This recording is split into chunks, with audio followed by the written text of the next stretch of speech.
Welcome শুভ teaching Bangla চ্যানেলে তোমাদেরকে স্বাগত জানাই। আজকে আলোচনা করব মাধ্যমিক 2025 বাংলা প্রশ্নপত্র নিয়ে।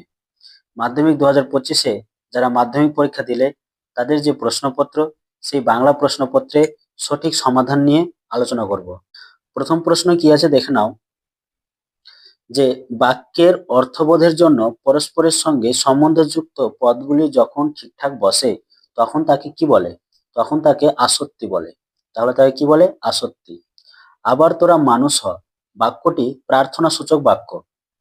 ভাব বাচ্চে প্রাধান্য পায় ক্রিয়ার ভাব। তাহলে ভাব বাচ্চে কি প্রাধান্য পায়? ক্রিয়ার ভাব।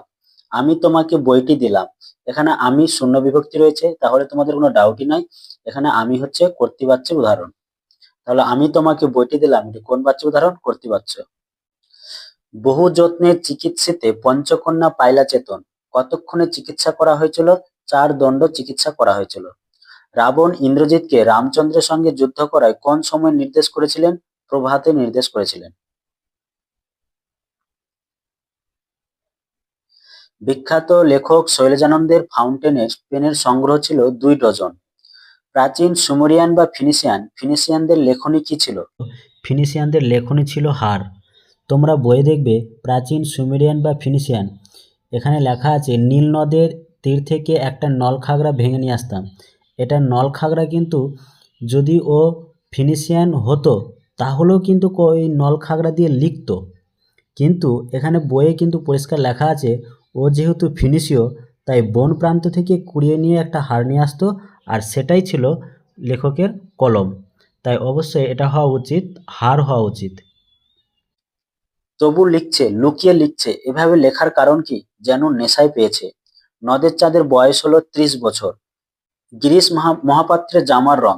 দেখো বইয়ে কিন্তু জামার রঙের কোথাও কিন্তু উল্লেখ করা নাই, বইয়ে কিন্তু পাঞ্জাবির রং উল্লেখ করা আছে। তাহলে কোন রঙের পাঞ্জাবি পরেছিল? ওটা কিন্তু রামধনু রঙের পাঞ্জাবি আছে। তাই যেহেতু এখানে গায়ে পরার কথা বলা হয়েছে, তার মানে গায়ে নিশ্চয় জামা পরবে, তাই এখানে জামা পরার কথা বলেছে, তাহলে রামধনু রং হওয়া উচিত। কারণ বইয়ে কিন্তু গেরুয়া, নীল, লাল, রামধনু এই 4টা অপশনের মধ্যে রামধনু অপশনটি রয়েছে। আর লালটা রয়েছে কি? হাঁটুতে যে মোজা বাঁধার কথা সেটা রয়েছে, তাহলে তো লাল কোনো মতেই হবে না। আর গেরুয়া আর নীল এই দুটো তো আরোই হবে না, তাহলে এর উত্তর কিন্তু রামধনই হবে। আফ্রিকা কবিতায় আদিম যুগ ছিল উদ্ভ্রান্ত। কত সালে কলকাতা বিশ্ববিদ্যালয় পরিভাষা সমিতি নিযুক্ত করেন? 1936 সালে। অনুসর্গ প্রধান কারক হলো 2 প্রকার। তাহলে অনুসর্গ প্রধান কারক কয় প্রকার? 2 প্রকার। কি কি? করণ কারক আর অপাদান কারক হচ্ছে অনুসর্গ প্রধান কারক। বুলবুলিতে ধান খেয়েছে, বুলবুলির সঙ্গে তেজ যুক্ত হয়ে কি কারক হয়েছে? কর্তৃকারক। কোন সমাসে উভয় পদের অর্থ অক্ষুণ্ণ থাকে? দ্বন্দ্ব সমাসে উভয় পদের অর্থ অক্ষুণ্ণ থাকে। যে সমাসে পূর্বপদে উপমেয় ও পরপদে উপমান এবং সাধারণ ধর্মটি ঊর্ধ্ব থাকে তাকে বলে উপমিত কর্মধারী সমাস। এবার এসএকিউর সমাধান আমরা দেখে নেব। প্রথম প্রশ্ন হচ্ছে কি, নদীর বিদ্রোহ গল্পের লেখকের প্রকৃত নাম কি? নদীর বিদ্রোহ গল্পের লেখকের প্রকৃত নাম প্রবোধ কুমার বন্দ্যোপাধ্যায়। তারপরে প্রশ্ন হচ্ছে, অমৃতের মা ওকে বেকায়দায় ফেলার জন্য কি বলেছিলেন?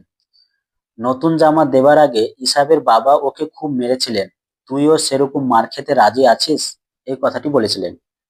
বিকেলে চায়ের টেবিলে উঠে কথাটা, কোন কথাটার কথা বলা হয়েছে? তপনের গল্প লেখা আর মেসোমশাইয়ের তা ছাপিয়ে দেওয়ার প্রতিশ্রুতির কথাই চায়ের টেবিলে উঠে। তার জামিন হতে পারে, বক্তা কার জামিন হতে পারে? অপূর্ব গিরিশ মহাপাত্র অর্থাৎ পলিটিক্যাল সাসপেক্ট সব্যসাচী মল্লিকের জামিন হতে পারে। পরম সুখ কাকে বলেন জানেন? বক্তা কাকে পরম সুখ বলেছেন? সব সুখের বন্ধন থেকে মুক্ত হওয়াকে পরম সুখ বলেছেন। এবার কবিতা অংশ থেকে আমরা এসে কেউ সমাধান জেনে নেব। বিস্মিত হইল বালা, বালা কি দেখে বিস্মিত হয়েছিল? পদ্মাবতীর রূপ দেখে বালা বিস্মিত হয়েছিল। যথা বৃহন্নলারূপী কিরীটী, বৃহন্নলারূপী কিরীটী কে? অর্জুন। সব চূর্ণ হয়ে গেল, কি চূর্ণ হয়ে গেল? মিষ্টি বাড়ি, বারান্দার ঝুলন্ত বিছানা, ছড়ানো করতলের মতো পাতাওয়ালা গোলাপি গাছ, চিমনি, প্রাচীন জলতরঙ্গ চূর্ণ হয়ে গেল।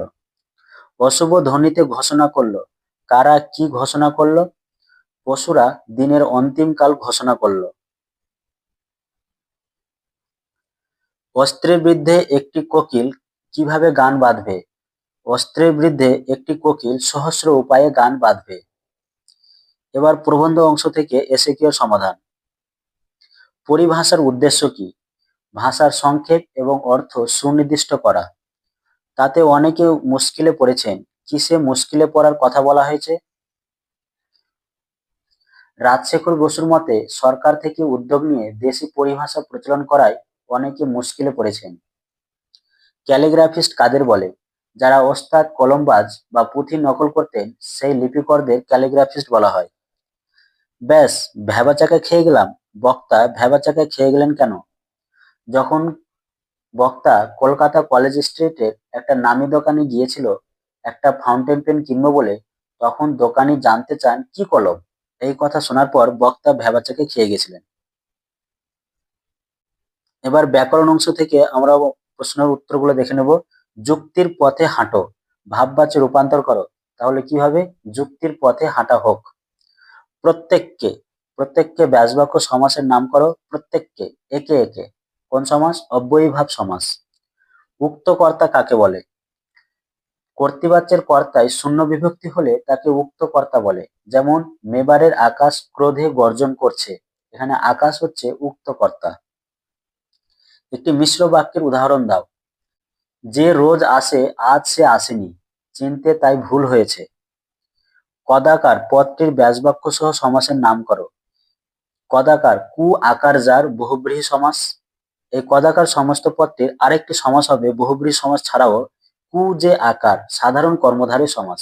তার মানে এই কদাকার সমস্ত পদটির দুটো সমাস হবে, কু আকার যার বহুব্রীহি সমাস আর কু যে আকার সাধারণ কর্মধারী সমাস। তোমরা এই দুটোর মধ্যে যেটাই করবে সেটাই কিন্তু তোমরা নম্বর পাবে। তারপর হচ্ছে কর্তৃবাচ্য থেকে ভাববাচ্য রূপান্তরের প্রধান শর্ত কি? কর্তৃবাচ্য থেকে ভাববাচ্যে রূপান্তর করতে হলে ক্রিয়াপদকে অকর্মক হতে হবে, অর্থাৎ কর্মপদ থাকবে না। অপাদান কারকে শূন্য বিভক্তির একটি উদাহরণ দাও।